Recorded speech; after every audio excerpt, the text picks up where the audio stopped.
मैया की, भारत माता की। आप लोग कितने बजे आए थे सही से बताओ। नाश्ता करके आए थे और भूख लगी है, मुझे लग गया है पता। लेकिन करौली में जब आदमी भूखा होता है तो वो और ज्यादा जोर से बोलता है, मुझे ये पता है। तो अपने दोनों हाथ ऊपर करो, कैला मैया को साक्षी मानते हुए मुट्ठी बंद करो और अब पूरी ताकत से बोलो, भारत माता की, भारत माता की। मेरे मारवाड़ में किसी आदमी को भोजन कराना हो तो बहुत सारी मनुहार करनी पड़ती है। मुझे लगता है करौली में भारत माता की जय बुलवाने के लिए भी मनुहार करनी पड़ती है।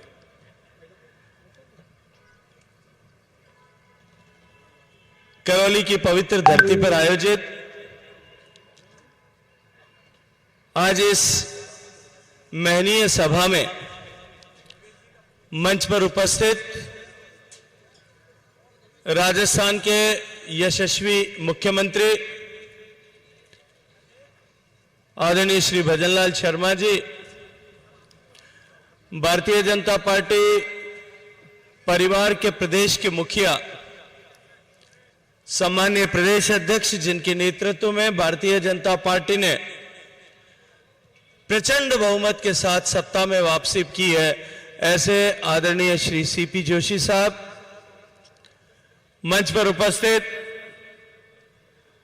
आदरणीय सभी विधायक बंधु,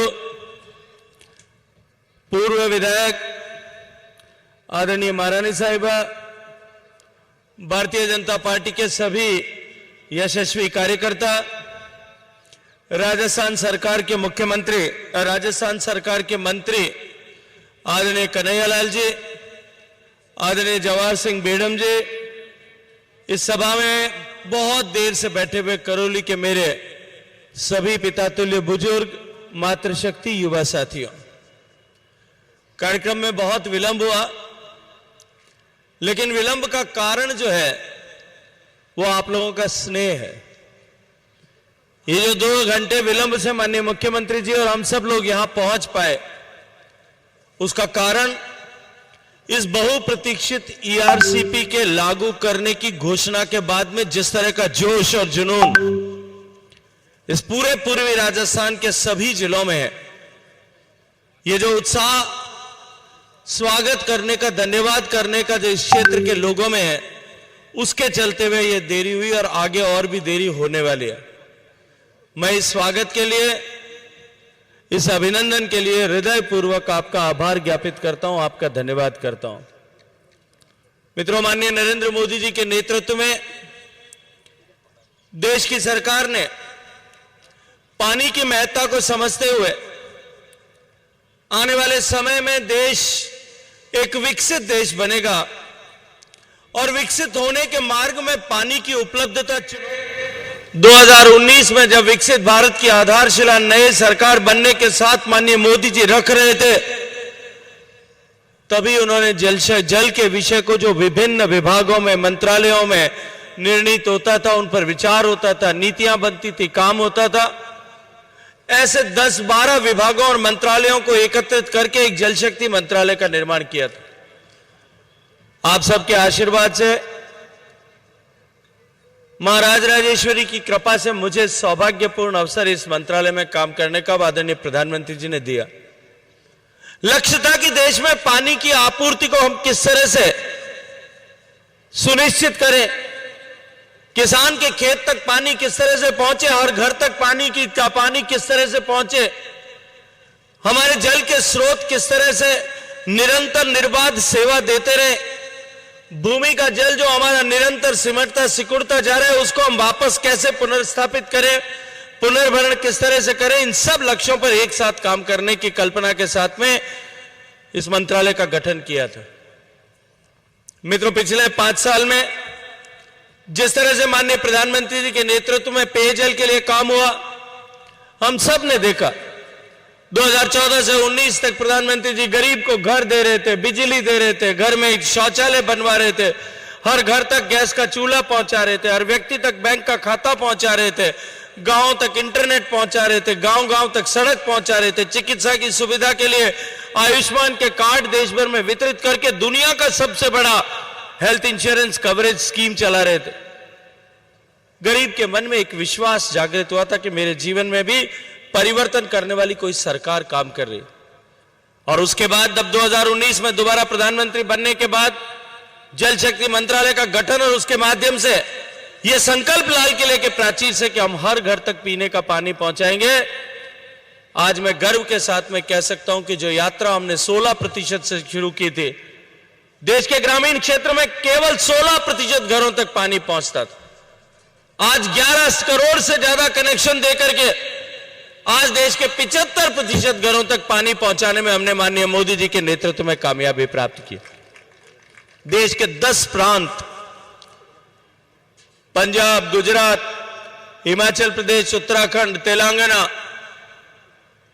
पुडुचेरी, अंडमान निकोबार, ऐसे 10 प्रांत, आज उन गांव प्रांतों में किसी भी मां को, किसी भी बहन को, किसी भी बेटी को पानी लेने के लिए, घर की आवश्यकता के लिए घर से बाहर जाने की आवश्यकता नहीं। अब पानी उसके घर में नल के माध्यम से आता है।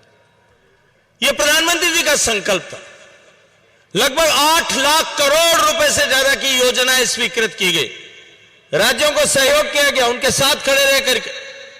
आप विश्वास करेंगे कि 5-5 हजार किलोमीटर तक पाइप बर्फ के खोद करके ले जाया गया। कई हजार किलोमीटर पाइप हाथियों पर ढोकर के अरुणाचल प्रदेश में ले जाना पड़ा। कई हजार किलोमीटर का पाइप कंधे पर उठा करके ले जाना पड़ा, तब जाकर के आज देश में 11 करोड़ माताओं बहनों को यह सुविधा मिल पाई। दुर्भाग्य से राजस्थान में जिस तरह की सरकार पिछले 5 साल तक थी, उसने इस योजना को एक दुधारू गाय की तरह लिया था। जो 27,000 करोड़ रुपया राजस्थान को सर्वाधिक बजटरी एलोकेशन के रूप में मैंने दिया था, उसको भ्रष्टाचार की भेंट चढ़ाने की कोशिश की। मात्र 6,000 करोड़ रुपए खर्च किए और उसमें खर्च कर पाए, और उसमें भी बड़ा भ्रष्टाचार और घोटाला करने का पाप उन्होंने किया। लेकिन मैं आज आपको जिम्मेदारी से एक बात इस करौली की धरती पर कह के जा रहा हूं। आज कन्हैयालाल जी और माननीय मुख्यमंत्री जी यहां दोनों बैठे, इन दोनों की उपस्थिति में कह करके जा रहा हूं कि आने वाले 1 साल में हम राजस्थान को अन्य प्रांतों के बराबर ला करके खड़ा कर देंगे। राजस्थान में भी पीने का पानी जो है वो संकट नहीं रहे। और आज मैं ये इसलिए कह सकता हूं कि विशेष रूप से इन 13 पूर्ववर्ती राजस्थान के जिलों में, जो अब 21 जिले हो चुके हैं, और जो शेखावाटी क्षेत्र के सीकर, झुंझुनू, चूरू और नीम का थाना, इन 4 जिलों में 50 जिलों का हमारा प्रदेश, उसके आधे जिले और इन आधे जिलों में जो राजस्थान की 65% आबादी रहती है, उस आबादी को मैं ये गारंटी दे नहीं सकता था, क्योंकि पानी की उपलब्धता नहीं थी। और इसके लिए पिछले वर्षों से इंतजार चल रहा था, संघर्ष चल रहा था। माननीय प्रधानमंत्री जी के नेतृत्व में हमने इस संघर्ष में मार्ग निकालने का प्रयास किया। पहले अटल जी के समय में जो पार्वती काली सिंध चंबल परियोजना की कल्पना की गई थी, लेकिन तकनीकी कारणों से उस पर काम आगे नहीं बढ़ पाया था। दोनों राज्यों की स्वीकृति नहीं थी, दोनों राज्यों को संतुष्टि नहीं थी। और बाद में 10 साल तक, क्योंकि देश में 2004 से 14 तक कांग्रेस की सरकार थी, यूपीए की सरकार थी, और उनके लिए सामाजिक सरोकार के विषय प्राथमिकता नहीं थे, उन्होंने ठंडे बस्ते में उसको डाल करके छोड़ दिया था। 2014 में जब आपने मोदी जी को आशीर्वाद दिया, राजस्थान और दिल्ली में दोनों जगह डबल इंजन की सरकार बनी, माननीय मुख्यमंत्री वसुंधरा राजे जी ने उस समय ईस्टर्न राजस्थान कैनाल प्रोजेक्ट की कल्पना की, उसके डीपीआर बनाए, लेकिन दुर्भाग्य से उस पर काम आगे बढ़ता उससे पहले उनकी सरकार चली गई। और बाद में फिर जो सरकार आई, उसकी प्राथमिकता गरीब को राहत देने के बजाय वोटों को इकट्ठा करने की थी। उन्होंने इसे एक राजनीतिक हथियार के रूप में उपयोग किया। बार बार इस पर राजनीतिक टिप्पणियां की। हम मीटिंग करने के लिए, इस बात का समाधान निकालने के लिए बुलाते थे, वो दिल्ली नहीं आते थे, यहां बैठ करके टिप्पणी करते थे। उन्होंने पत्र लिखा, मुझे लगता था कि 2018 में मध्य प्रदेश, राजस्थान में कांग्रेस की सरकार बन चुकी थी। 2019 में जब मुझे दायित्व मिला, मुझे लगता था कि ये दोनों आपस में बैठ करके कुछ समझौता करके मार्ग निकाल देंगे और ये ईस्टर्न राजस्थान के लिए ये परियोजना पूरी कर पाएंगे। लेकिन मध्य प्रदेश ने कमलनाथ जी ने ठेंगा दिखा दिया और कहा कि हम इस पर किसी भी तरह का कोई समझौता नहीं करेंगे। और इस नाकामयाबी को छुपाने के लिए उन्होंने झूठ पर झूठ बोला। माननीय प्रधानमंत्री जी को मैंने एक दिन जाकर के पूछा कि प्रधानमंत्री जी, ये इस तरह की परिस्थिति है, राजस्थान के इन पूर्वी जिलों को पानी की नितांत आवश्यकता है, पानी की कमी है, खेत खलियान सूख रहे हैं, जमीन तड़कने लगी है, लोग प्यासे हैं, पशुधन प्यासा है, लोग